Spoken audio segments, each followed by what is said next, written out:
It's a horrible story this morning. An 11-year-old girl is dead, the subject of an Amber Alert last night. This morning, her father is in police custody, accused of the killing. Unbelievably, Peel police have had to deal with complaints from the public about this alert.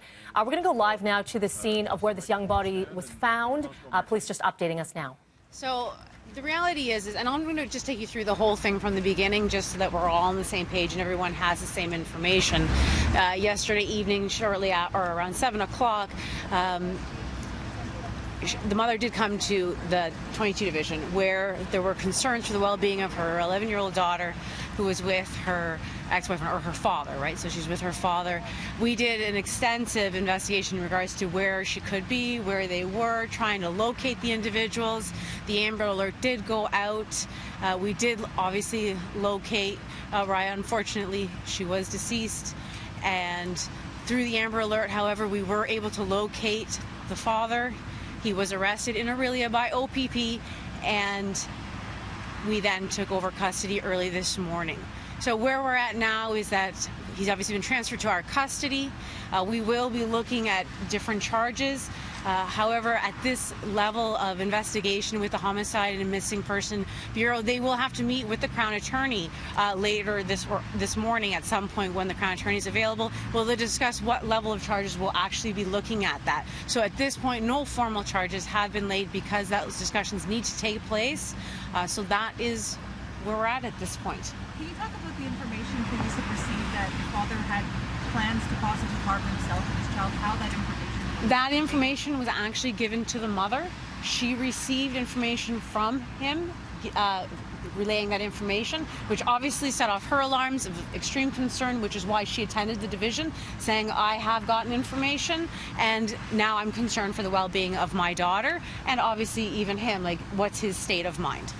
Was that information received before the Amber Alert was before 7 o'clock when she came in with that information before she reported her That's mistake. Correct. So when she attended 22 Division, she came with the information that she had received, that information from him saying that he may cause harm or some kind of concern for the well-being, because she came in already fully concerned, saying, this is what he's saying to me. I'm concerned for the well-being of my daughter. I need, obviously, some action. I need some help. And obviously, our investigators immediately took action right away. Still 4 hours before the Amber Alert, though, what would happen in that time in between? So during that time in between, we start looking at all available areas. Where do they normally hang out? We start looking at even pinging the cell phone of the individual, because that can give us a location as to where they're at. So we start checking all the history. We look at every area that they're usually known to go after, or any area that they might be in, because maybe it isn't what they think. We want to cover everything off, right? We don't want to leave anything unturned. Obviously, when we realize, we're not getting it, we're extremely concerned for their well-being, we fill out the form with OPP for the Amber Alert, and then the process goes from there. And obviously, we had the Amber Alert that did go out. Was it the father who alerted police about the fact that her body was here, or was it during the investigation? It was during the investigation that we came to that information. Did you find the body before he was arrested? Yes, she was located prior to his arrest. Can you comment at all on that high-risk takedown? No, that was done with OPP, so unfortunately I won't be able to comment to that.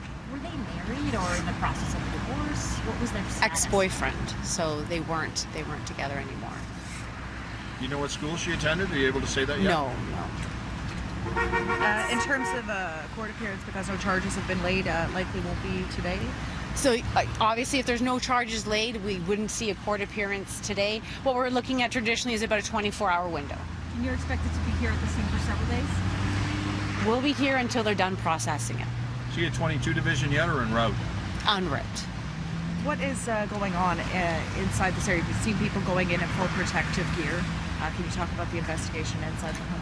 So what we want to remember is that we are looking at an active scene inside the residence, so our forensics have to go in there, process it. They'll be taking photographs, they'll be taking, pieces of evidence, everything they need to ensure that we get all the information about what occurred in that residence. And just to confirm, was this his home? Was he just living in one part of the home? Did he own the house?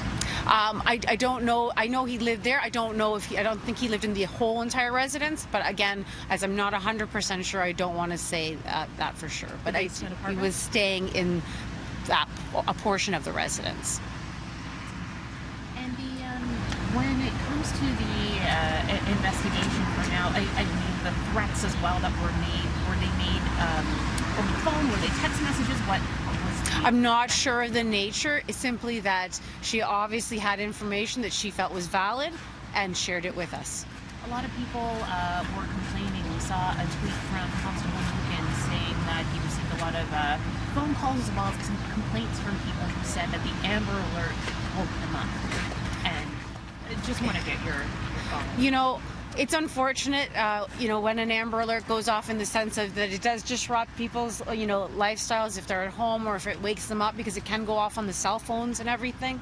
So I understand that, but at the same point, we're talking about a child that was missing, and in this case, the child was found deceased. So I think you have to weigh that out. Well, I appreciate where people come from, and I know this morning we still were getting calls that the Amber Alert was still going off at some point. We did automatically, as soon as we knew what was going on, we put in the form for the cancellation of the Amber Alert with OPP, and that's about all we can do. So again, I feel for everyone, but given the circumstances, I think it did lead to the arrest of the individual, so I think that's what we have to focus on. Let's talk about the circumstances. This is particularly tough with a child involved. Officers, it's hitting the officers and first responders pretty hard as well. Yeah, absolutely. I mean, when we look at any incident, it can be very difficult, especially for those that arrive first on scene and have to see and help and assist however they can with everything.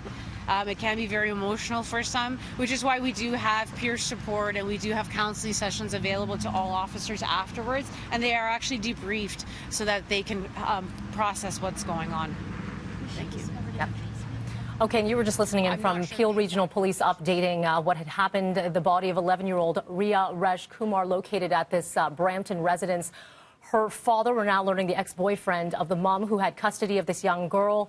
Her body was located here through a police investigation. Father had this young girl, was supposed to bring her back to her mother, and when that didn't happen, mom received information from the father alluding to that he might harm her or harm himself. She reported to police. They unfortunately located her young body at that home in Brampton. We know that the father is now in transit to 22 Division. He will be heading to the courts. We don't know what charges are going to be laid just yet. The charges have not officially been laid. And, of course, there are a lot of questions when it comes to this Amber Alert and the process. But that's the very latest right from Peel Regional Police. Of course, we're going to continue to follow this story through the morning. Another update from Tammy Sutherland from the scene right after this.